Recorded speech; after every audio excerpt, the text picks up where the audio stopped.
शनिवार 6 दिसंबर को सुबह 9 बजे शहर बीदर के doctor B R Ambedkar circle पर महान वैज्ञानिक, महान मानवतावादी, संविधान निर्माता डॉक्टर बाबा साहेब भीमराव अम्बेडकर के 69वें परिनिर्वाण दिवस के उपलक्ष्य में बुद्ध भारत निर्माण एवं संकल्प सम्मेलन का आयोजन किया जा रहा है। ऐसा दलित नेता अनिल बेलदार ने कहा। शहर के पत्रिका भवन में प्रेस मीट को संबोधित करते हुए उन्होंने कहा कि सुबह 9 बजे श्रद्धांजलि दी जाएगी, सुबह 11 बजे से शाम 4 बजे तक भीम गीता का गायन होगा और शाम 5 बजे आम बैठक होगी। इस अवसर पर वैशाली नगर के आदरणीय ज्ञान सागर थेरो, बौद्ध भिक्षु, जिला प्रभारी मंत्री ईश्वर खंड्रे, नगर प्रशासन मंत्री रहीम खान, सांसद सागर खंड्रे, पूर्व मंत्री राजशेखर पाटिल, बंडेप्पा खाशेमपुर, बीदर दक्षिण विधायक डॉक्टर शैलेंद्र बेलदाड़े, जिला collector Shilpa Sharma, GP CO Girish Badole, SP Pradeep Gunti मौजूद रहेंगे। मशहूर विचारक नीला के एक खास लेक्चरर देगी। उन्होंने बताया कि कार्यक्रम में जिले के दूसरे जनप्रतिनिधि, अधिकारी, बौद्ध भक्त, सामाजिक विचारक, अम्बेडकर के मानने वाले फैंस, दलित नेता मौजूद रहेंगे। 69वें परिनिर्वाण कार्यक्रम के अध्यक्ष रमेश टाकुलगी ने कहा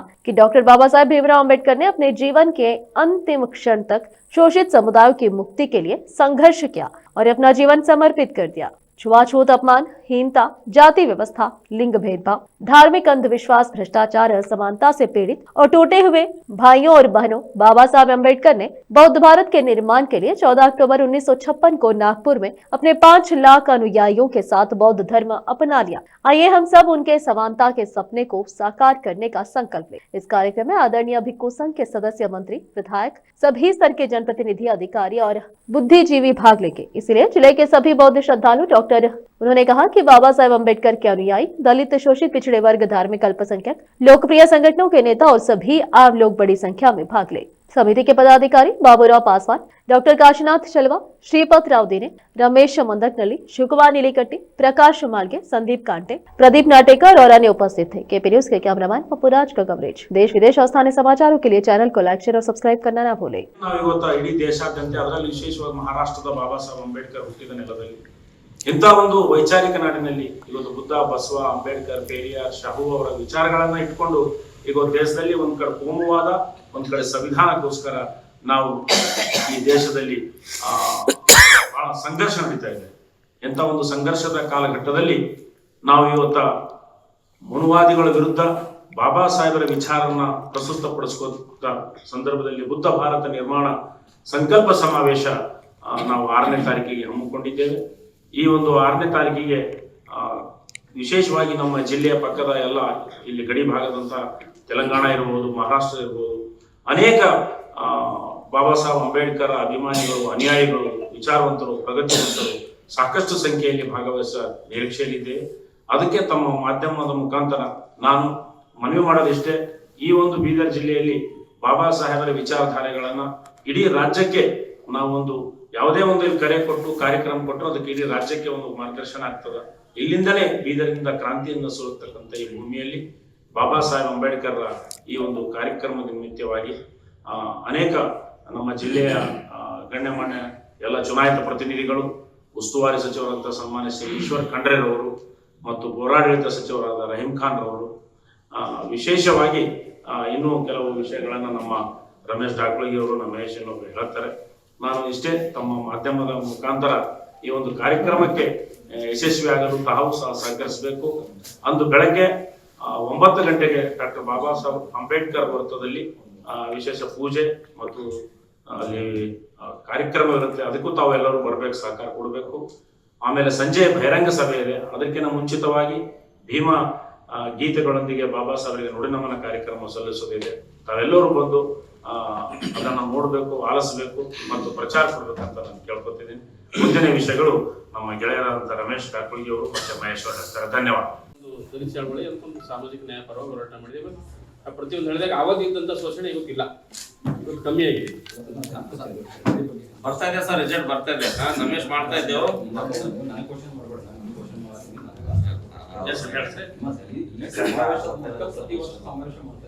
ಒಳ್ಳೆಯದು. ಇದರಿಂದ ನೀವು ಏನು ನಿರೀಕ್ಷೆ ಇಟ್ಕೊಂಡು ಮಾಡ್ತಾ ಇದ್ರಿಲ್ಲ, ಎಷ್ಟು ಪರ್ಸೆಂಟೇಜ್ ಏನಾದರೂ ಬದಲಾವಣೆ ಆಗ್ತಾ ಇದೆ? ಖಂಡಿತ ಸರ್, ಖಂಡಿತ ಆ ಬದಲಾವಣೆ ಇವತ್ತು ನಾವೆಲ್ಲ ಕುಂತಿ ಸಂಖ್ಯೆ ಸರ್. ಖಂಡಿತವಾಗಿ ಒಂದು ನಿಮಿಷ ಸರ್, ತಮ್ಮದೇನು ನಿರೀಕ್ಷೆ ಇದೆ? 6/12/2025 ಈ ನೆಲದಲ್ಲಿ ಪುರುಷ ಸಮಾಜ ಮತ್ತು ಮಹಿಳಾ ಸಮಾಜ ಜೀವ ಜಲಚರಗಳಿಗೆ ಪ್ರಾಣಿ ಪಕ್ಷಿಗಳಿಗೆ ಕಾನೂನಾತ್ಮಕವಾಗಿ ಸಮಾನತೆಯನ್ನು ನೀಡಿರ್ತಕ್ಕಂಥ ಪರಮ ಪೂಜ್ಯ ಡಾಕ್ಟರ್ ಬಾಬಾ ಸಾಹೇಬ್ ಅಂಬೇಡ್ಕರ್ ಅವರ 69ನೆಯ ಪರಿನಿಬ್ಬಾಣ, ಅದು ಪಾಲಿ ಭಾಷೆಯಲ್ಲಿ ಪರಿನಿಬ್ಬಾಣ ಅಂತ ಪುಣ್ಯ ಸ್ಮರಣೆ. ಇವತ್ತು ನಮಗೆ ಆಸ್ತಿ ಕೊಟ್ರೆ ನಾವು ನಮ್ಮ ತಾತ ಕೊಟ್ಟಿದ್ದಾರೆ, ನಮ್ಮ ಅಪ್ಪಾಜಿ ಕೊಟ್ಟಿದ್ದಾರೆ ಅಂತೇಳಿ ಅವರು ಪುಣ್ಯತಿಥಿ ಎಲ್ಲ ಮಾಡ್ತೀವಿ. ಇಡೀ ಡಾಕ್ಟರ್ ಬಾಬಾ ಸಾಹೇಬ್ ಅಂಬೇಡ್ಕರ್ 140 ಕೋಟಿ ಜನರಿಗೆ ಉದ್ಯೋಗದ ಮೂಲಕ, ನಮಗೆ ರಾಜಕೀಯವಾಗಿ, ಸಾಮಾಜಿಕವಾಗಿ, ಧಾರ್ಮಿಕವಾಗಿ ಈ ನೆಲದ 140 ಕೋಟಿ ಜನ ಕೂಡ ಧಾರ್ಮಿಕ, ಅವ್ರು ಯಾವುದೇ ಒಂದು ಧರ್ಮವನ್ನ ಒಂದು ಸಂಸ್ಕಾರವಾಗಿ ನಡ್ಕೊಳ್ಳಿ, ಅವ್ರು ಎಲ್ರಿಗೂ ಕೂಡ ಕಾನೂನು ಹೇಳ್ತದ.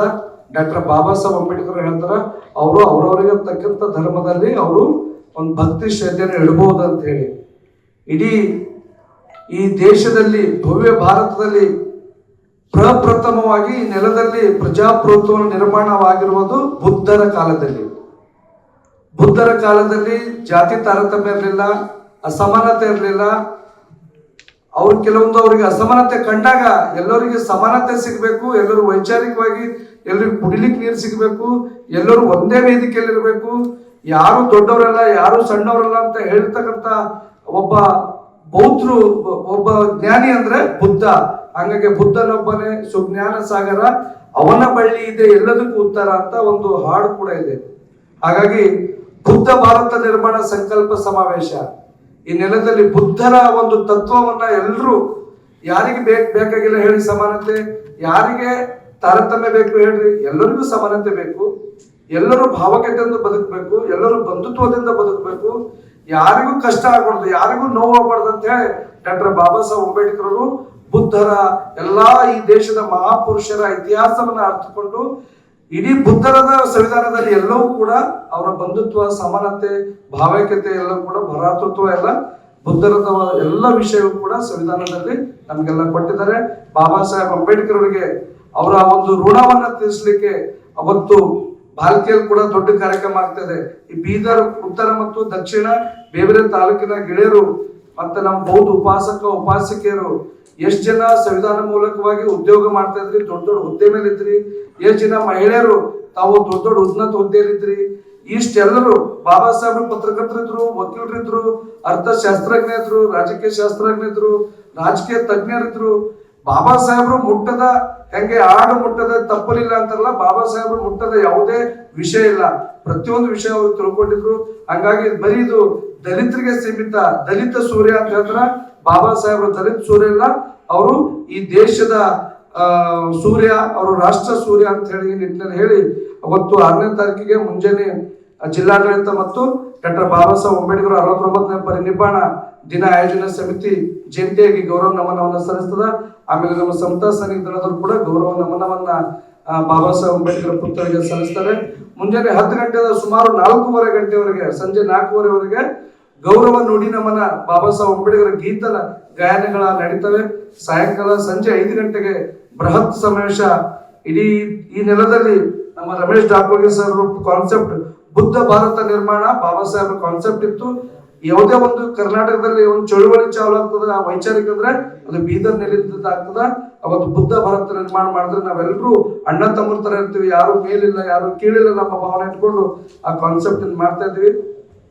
ಅಂದು ಸಂಜೆಗೆ ಎಲ್ಲಾ ನಮ್ಮ ಅಣ್ಣ ತಮ್ಮಂದ್ರು, ಎಲ್ಲಾ ಜಾತಿ ಧರ್ಮದ ಬುದ್ಧಿಜೀವಿಗಳು, ಸಾಹಿತಿಗಳು, ಚಿಂತಕರು, ವಿದ್ಯಾರ್ಥಿಗಳು, ಯುವಕರು, ಮಹಿಳೆಯರು ಹೆಚ್ಚಿನ ಸಂಖ್ಯೆಯಲ್ಲಿ ಭಾಗವಹಿಸಿ ಕಾರ್ಯಕ್ರಮಕ್ಕೆ ಯಶಸ್ವಿ ಮಾಡಬೇಕು, ಶೋಭೆ ತರಬೇಕಾಗಿ ಬಾಬಾ ಸಾಹೇಬ್ ಅಂಬೇಡ್ಕರ್ ಋಣದಲ್ಲಿ ನಾವು ಇದ್ದೀವಿ. ಅವರಿಗೆ ಗೌರವ ನಮನ ಸಲ್ಲಿಸುವಂತ ನಮ್ಮ ಆದ್ಯ ಕರ್ತವ್ಯನ ಭಾವನೆ ಇಟ್ಕೊಂಡು ಎಲ್ಲರೂ ಭಾಗವಹಿಸಬೇಕಾಗಿ ನಾನು ಕಳಕಳಿಂದ ಮನವಿ ಮಾಡ್ಕೊತೀನಿ. ಮಹೇಶ್ ಗೋರ್ನಾಳ್ಕರ್, ಕಾರ್ಯಾಧ್ಯಕ್ಷರು, ಡಾಕ್ಟರ್ ಬಾಬಾ ಸಾಹೇಬ್ ಅಂಬೇಡ್ಕರ್ ಅವರ 69ನೇ ಪರಿನಿಬ್ಬಾಣ ದಿನ ಆಯೋಜನೆ ಸಮಿತಿ. ಧನ್ಯವಾದ. ವಿಶ್ವಜ್ಞಾನಿ, ಮಹಾಮಾನವತಾವಾದಿ, ಸಂವಿಧಾನ ಶಿಲ್ಪಿ, ಸಾಮಾಜಿಕ ನ್ಯಾಯ ಮತ್ತು ಸಮಾನತೆ ಹರಿಕಾರರಾಗಿರ್ತಕ್ಕಂಥ ಪರಮಪೂಜ್ಯ ಭಾರತ ರತ್ನ ಡಾಕ್ಟರ್ ಬಾಬಾ ಸಾಹೇಬ್ ಭೀಮರಾವ್ ಅಂಬೇಡ್ಕರ್ ಅವರ 69ನೇ ಪರಿನಿಬ್ಬಾಣ ದಿನವನ್ನ ಬುದ್ಧ ಭಾರತ ನಿರ್ಮಾಣ ಸಂಕಲ್ಪ ಸಮಾವೇಶದ ಒಂದು ಟೈಟಲ್ ಹೆಸರಿನಲ್ಲಿ ನಾವು ಮಾಡ್ತಾ ಇದ್ದೀವಿ.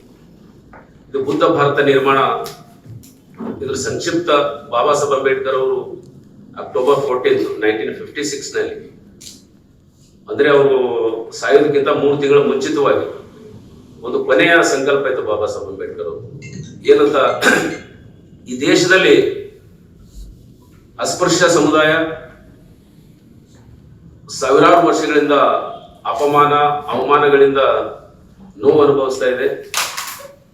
ಇವರಿಗೆ ಸಾಮಾಜಿಕವಾಗಿ ಸಮಾನತೆ ಅಂತಕ್ಕಂಥದ್ದು ಕನಸಾಗುವುದಿದೆ. ಇವತ್ತಿಗೂ ಕೂಡ ಸಾರ್ವಜನಿಕ ಕೆರೆ ಬಾವಿಗಳಲ್ಲಿ ಇವರಿಗೆ ನೀರು ಮುಟ್ಟಕ್ಕೆ ಬಿಡೋದಿಲ್ಲ, ಸಾರ್ವಜನಿಕ ಹೋಟೆಲ್ಗಳಲ್ಲಿ ಜಾಪುಳ್ಳು ಕೊಡೋದಿಲ್ಲ. ಇನ್ನು ಅಸ್ಪೃಶ್ಯತೆ ಆಚರಣೆ ಈ ಹಿಂದೂ ಧರ್ಮದಲ್ಲಿ ಸುಧಾರಣೆ ಮಾಡಕ್ಕೆ ನಾನು ಸಾಕಷ್ಟು ಪ್ರಯತ್ನ ಪಟ್ಟೆ.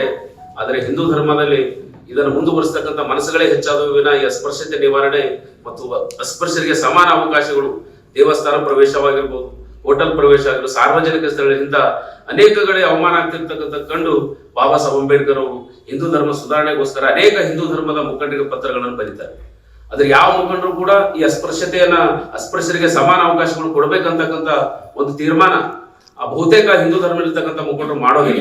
ಅದಕ್ಕಾಗಿ ಬೇಸತ್ತು ಬಾಬಾ ಸಾಹೇಬ್ ಅಂಬೇಡ್ಕರ್ ಅವರು 14 ಅಕ್ಟೋಬರ್ 1956 ನಲ್ಲಿ ತನ್ನ 5 ಲಕ್ಷ ಅನುಯಾಯಿಗಳೊಂದಿಗೆ ನಾಗ್ಪುರದಲ್ಲಿ ಈ ನೆಲದ ಮಣ್ಣಿನ ಧರ್ಮವಾದಂತ ಬುದ್ಧನ ತತ್ವಗಳಿಗೆ ಅಪ್ಪಿಕೊಂಡು ಬಾಬಾ ಸಾಹೇಬ್ ಅಂಬೇಡ್ಕರ್ ಅವರು ಬೌದ್ಧ ಧರ್ಮಕ್ಕೆ ಮತಾಂತರ ಹೊಂದ್ತಾರೆ. ಅಲ್ಲಿ ಹೇಳ್ತಾರೆ ಅವರು, ಈ ಭಾರತ ದೇಶವನ್ನ ಬುದ್ಧನ ತತ್ವಗಳ ಆಧಾರದ ಮೇಲೆ, ಬುದ್ಧನ ಆದರ್ಶಗಳ ಮೇಲೆ ನಿರ್ಮಾಣ ಮಾಡಬೇಕಾಗಿದೆ. ಹಾಗಾಗಿ ಈ ಬೌದ್ಧ ಭಾರತ ನಿರ್ಮಾಣವಾದಾಗ ಇಲ್ಲಿ ಎಲ್ಲರಿಗೂ ನಾಗರಿಕ ಸಮಾನ ಅವಕಾಶಗಳು ಸಿಗ್ತವೆ ಅಂತಕ್ಕಂಥ ಕಾನ್ಸೆಪ್ಟ್ ಬಾಬಾ ಸಾಹೇಬ್ ಅಂಬೇಡ್ಕರ್ ಅವ್ರದ್ದಾಗಿತ್ತು. ಆ ಕಡೆಗಾರ ಅವರು ಕೊನೆ ಕನಸು ಭಾರತ ಬೌದ್ಧಮಯ ಭಾರತ, ಬುದ್ಧ ಭಾರತ ಅಂದ್ರೆ ಇಡೀ ಭಾರತದಲ್ಲಿ ಇರ್ತಕ್ಕಂಥ ಎಲ್ಲರೂ ಬುದ್ಧರಾಗಂತದ ಇಲ್ಲದು.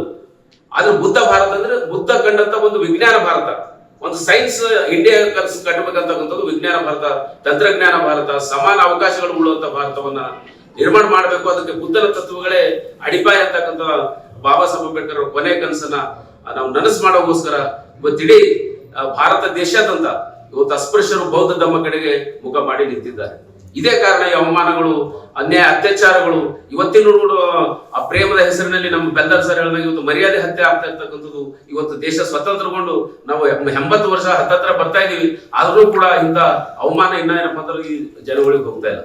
ಹಾಗಾಗಿ ಈ ಬುದ್ಧ ಭಾರತ ನಿರ್ಮಾಣ ಸಂಕಲ್ಪ ಸಮಾವೇಶ ಅವತ್ತು ನಡೀತಾ ಇದೆ. ಇವತ್ತಿದು ತಾಜಾ ಉದಾಹರಣೆ ಅಂದ್ರೆ ಮೊನ್ನೆ ನಡೆದಂತ ಜಾತಿ ಸರ್ವೆನಲ್ಲಿ ಲಕ್ಷ ಜನರು ಬೌದ್ಧರನ್ನು ಬರೆಸಿ ಇವತ್ತೊಂದು ಆಂದೋಲನ, ಒಂದು ದಾಖಲಾತಿ ಆಂದೋಲನ, ಒಂದು ಐತಿಹಾಸಿಕವಾಗಿ ನಿರ್ಮಿಸಿದರೆ ಅದು ಅತಿ ಶೀಘ್ರದಲ್ಲಿ ಹೊರಬರುತ್ತೆ ಎಷ್ಟು ಜನ ಬೌದ್ಧರನ್ನು ಬರೆಸಿದ್ದಾರೆ ಅಂತಕ್ಕಂಥದ್ದು. ಆ ಒಂದು ನಿಟ್ಟಿನಲ್ಲಿ ಬೀದರ್ ಜಿಲ್ಲೆ ಎಲ್ಲ ಬೌದ್ಧ ಉಪಾಸಕರು, ಉಪಾಸಕಿಯರು ಮತ್ತು ನಾವೆಲ್ಲ ಧರ್ಮದ ಸಾಮಾಜಿಕ ಪ್ರಗತಿಪರ ಚಿಂತಕರನ್ನ, ಹಿಂದುಳಿದ ವರ್ಗದ ಮತ್ತು ಲಿಂಗಾಯತ್ ಸಮುದಾಯ ಮತ್ತು ಮೈನಾರಿಟಿ ಸಮುದಾಯ ಎಲ್ಲ ಒಂದು ಪ್ರಮುಖವಾದಂತ ಅವ್ರನ್ನ ಸ್ಪೆಷಲ್ ಮುಖ್ಯ ಅತಿಥಿಗಳಾಗಿ ಇನ್ವೈಟ್ ಮಾಡ್ತಾ ಇದೀವಿ. ಮತ್ತೆ ಇದೇ ರೀತಿ ಈಗಾಗಲೇ ಜಿಲ್ಲಾ ಉಸ್ತುವಾರಿ ಸಚಿವರು ಈಶ್ವರ್ ಖಂಡ್ರೆ ಅವರು ಕಾರ್ಯಕ್ರಮ ಉದ್ಘಾಟನೆ ಮಾಡಲಿದ್ದಾರೆ. ಈ ಕಾರ್ಯಕ್ರಮದ ದಿವ್ಯ ಸಾನ್ನಿಧ್ಯವನ್ನ ಪೂಜ್ಯ ಭಂತೇಜಿ ವರಜ್ಯೋತಿ ಆಣದೂರು ಬುದ್ಧಿವಾರಿ ಅವರು ವಹಿಸಲಿದ್ದಾರೆ ಮತ್ತು ಭಿಕ್ಕು ಸಂಘದ ಅನೇಕ ಭಂತೇಜಿಗಳು ಅವತ್ತು ಭಾಗವಹಿಸ್ತಾರೆ. ಅದೇ ರೀತಿ ಪೌರಾಡಳಿತ ಸಚಿವರಾದಂತಹ ಸನ್ಮಾನ್ಯ ರಹೀಂ ಖಾನ್ ಅವರು ಅಂಬೇಡ್ಕರ್ ಅವರ ಭಾವಚಿತ್ರಕ್ಕೆ ಮಾಲಾರ್ಪಣೆ ಮಾಡ್ತಾರೆ. ಮುಖ್ಯ ಅತಿಥಿಗಳಾಗಿ ಮುಖ್ಯ ಭಾಷಣಕಾರರು ಕಲಬುರಗಿಯ ಮಹಿಳಾ ಹೋರಾಟಗಾರ್ತಿ ಚಿಂತಕಿಯಾಗಿರ್ತಕ್ಕಂಥ ಕೆ ನೀಲಾ ಅವರು ಮುಖ್ಯ ಭಾಷಣಕಾರಾಗಿ ಬರ್ತಾ ಇದ್ದಾರೆ. ಸ್ಥಳೀಯ ಶಾಸಕರನ್ನ ನಾವು ಆಹ್ವಾನ ಮಾಡಿದೀವಿ. ನಮ್ದು ಶೈಲೇಂದ್ರ ಬೆಂದಾಳೆ ಅವರು, ಮಾಜಿ ಸಚಿವರುಗಳಾದಂತ ರಾಜಶೇಖರ್ ಪಾಟೀಲ್ ಅವರು, ಬಂಡೆಪ್ಪ ಕಾಶಂಪುರ್ ಅವರು, ಪ್ರಭು ಚವ್ಹಾಣ್ ಅವರು, ಮತ್ತಿನ್ನು ಅನೇಕ ನಮ್ಮ ಸೂರ್ಯಕಾಂತ್ ನಾಗಮರಪಳ್ಳಿ ಅವರು, ಇದು ಅನೇಕ ಹಿರಿಯ ಮುಖಂಡರನ್ನ ಮತ್ತು ಇದು ಕಾರ್ಯಕ್ರಮಕ್ಕೆ ಆಹ್ವಾನ ಮಾಡಿದ್ದೇವೆ.